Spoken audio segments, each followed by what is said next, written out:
Last-minute escapes. In the sun. What is the best airline?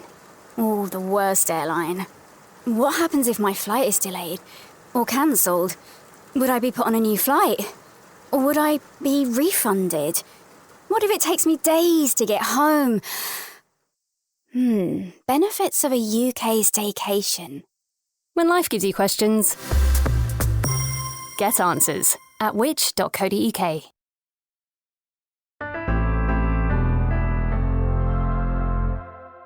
Hello and welcome to the Which Shorts podcast. I'm Rob Lilly. On this podcast, we bring you the very best articles from Which. And if you want to read more and enjoy a whole host of other benefits, including access to our respective product reviews and a chance to ask our experts for help, then why not become a Which member? Right now, you can enjoy 50% off our full access membership and pay the equivalent of £4.12 a month. For more, just go to join.which.co.uk. Now, this week on the podcast, we're hearing about the rise in ID fraud and how you can protect yourself. To bring us more on this article, originally written by Faye Lipson, I'll hand you over to the host of the Which Money podcast, Lucia Ariano.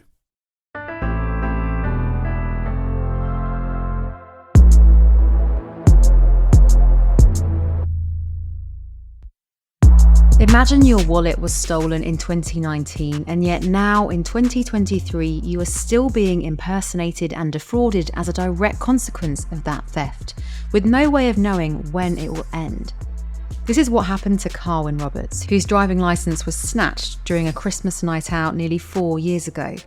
Since then, imposters have repeatedly used his identity to create fake accounts on Facebook, posting dozens of fraudulent listings for high-value goods. Victims who've been duped into sending the fraudsters money for the non-existent goods have turned their ire on the real Carwyn, unaware that he is also a victim.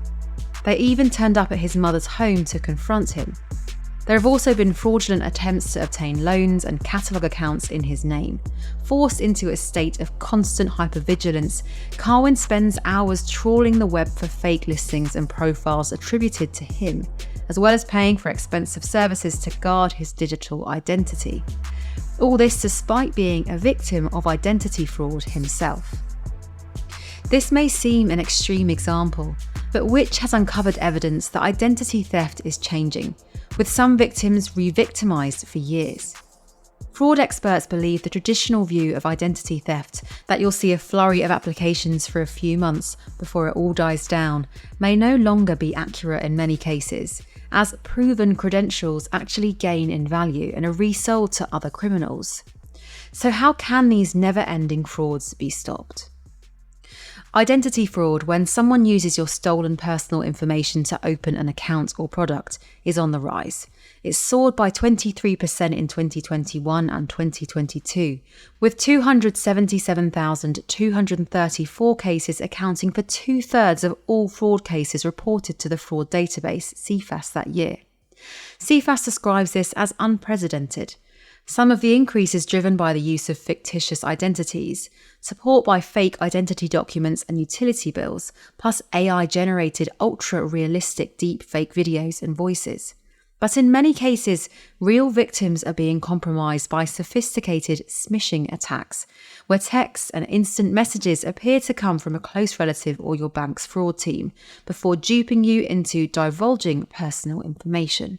CFAS also points to vast numbers of phishing emails in 2022 during the height of the energy crisis, which claimed to be from utility providers, and offered deals and grants to help struggling households. People clicking on links in those emails were typically taken to web forms requesting reams of personal and financial information, providing a rich seam of information for threat actors, i.e. crooks, reports CFAS. This comprehensive data taken from victims under false pretenses is then sold on via the regular and dark web, where it's known as fools, short for full identities. Most victims are over the age of 31, with CFAS having observed a significant increase in victims aged 61 and older. And while credit cards remain one of the most popular targets, CFAS has seen a rise in fraud involving telecoms products, with victims' identities used to buy mobile phones to sell on. Not only is the volume of ID fraud increasing, so too is the potential impact on victims. Experts previously believed that stolen details lose their value after a few months, when victims realise what's happening, begin to take protective measures and applications start to be declined. It's a view reflected on the CFAS website, which states that its anti-fraud service, Protective Registration, is most effective in the first few months of your loss of personal data. Fraudsters try to gain the maximum benefit from the data before the fraud is detected and the victim's details protected. Continuing to use Protective Registration after the threat has diminished devalues the service. This assumption was questioned by two fraud experts we spoke to. Experian's Fraud Product Director Tristan Prince told us that CFAS's view potentially could be used on an ongoing basis, but not necessarily by the same fraudsters or even in the same country. Catherine Westmore, Senior Research Fellow at the Centre for Financial Crime and Security Studies, explains that identities which have been stolen and proved successful become really valuable and will command a higher price on the dark web. As these proven identities change hands repeatedly, victims find themselves repeatedly experiencing the ordeal of applications being made in their name. It's an advantage to identity fraudsters that sectors such as social media, dating apps and online gambling are either underrepresented or absent from key fraud-fighting data consortiums such as CFAS and National Hunter. CFAS's National Fraud Database is a place where firms can share information about fraudulent conduct. If a CFAS member receives an imposter application in the name of an innocent victim, the member will record a victim of impersonation marker in the victim's name on the CFAS database. Other CFAS markers will see it, and if they receive an application in the name of that victim, they should take extra care to ensure it's genuine. CFAS has more than 650 members, and these are drawn from financial or adjacent sectors such as banking, insurance, loan and mortgage providers, payments firms and telecoms, plus other sectors including central and local government. Identity fraudsters are wise to the fact that some firms are absent from the CFAS database and use victims' details in creative ways. John, not his real name, has been the victim of a series of identity frauds since 2019. Betting accounts were set up in his name with Bet365 and William Hill, the latter of which was funded via an imposter Monzo bank account also in his name.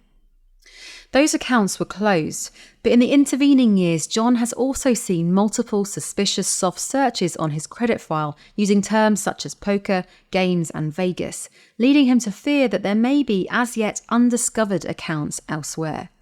More encouragingly, CFAS told Which Money that the large gaming firms have now joined it in membership. CFAS told us no organisation does more to protect consumers from identity fraud and account hijack than CFAS. This includes CFAS Protective Registration and CFAS Identity Check, which is used as part of identity verification and helps protect consumers applying for services using a digital identity. We continue to work on the next generation of identity protection, looking for new and innovative ways to protect individuals from the threat of fraud. CFAS members reciprocally share identity fraud cases to prevent repeat abuse, with 277,000 cases recorded in 2022. Despite CFAS membership not being mandatory, we have unparalleled cross-sector coverage and protection for consumers, with over 650 private, public and third sector organisations in membership. We encourage all sectors to join our community, including social media and gaming organisations. Already we have attracted some of the large gaming companies into membership, and positive discussions continue with others. We work with the wider fraud prevention community to encourage industry-standard fraud checks across all sectors and look forward to continuing this. National Hunter said, "We are a not-for-profit organisation that facilitates data sharing between our members who are financial institutions. We exist to protect members and their customers against application fraud."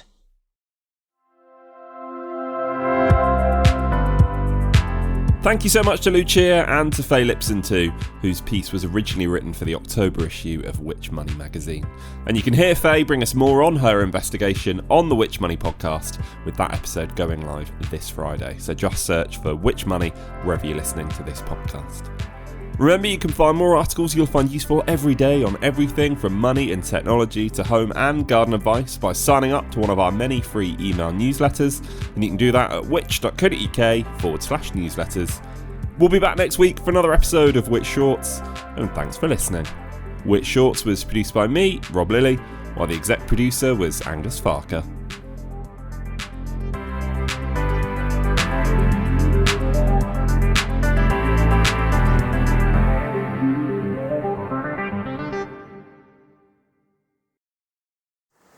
Last-minute escapes.